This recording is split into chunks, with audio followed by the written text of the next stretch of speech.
حلوة منك دي، جبتيها منين؟ ارتجالة. يعني حسيت ان لو العيال دي بدأت تتنافس مع بعض هيحاولوا يقربوا لي ويحكوا لي، وساعتها اقدر افهم كل واحد فيهم. انت طلعتي استاذة ورئيسة قسم بجد بقى.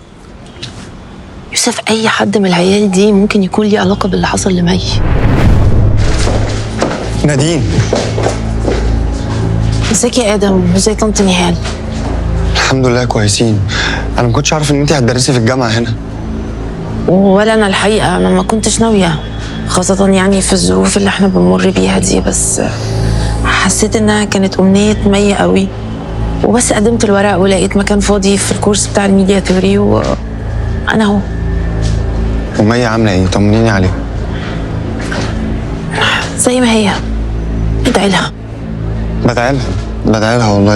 انت لو احتجتي اي حاجه في الجامعه قولي لي، انت عارفه احنا اخوات. شكرا يا ادم.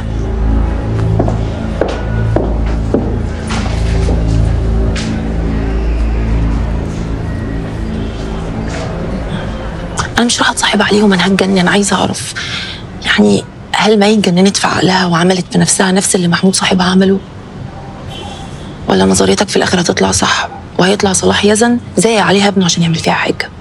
لا ابن صلاح طلع ملوش دعوة بالموضوع. انت اتاكدت ازاي؟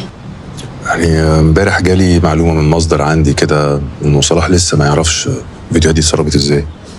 لما انت عرفت امبارح ما قلتليش ليه؟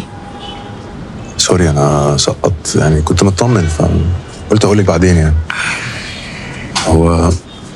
هو دلوقتي بيشك اكتر في انه التسريب ده حصل منه عنده في المستشفى، حد من عنده في المستشفى، بس انت بعيدة عن الموضوع ده خالص. في كل الاحوال العيال دي عارفه حاجه وبتستعبط.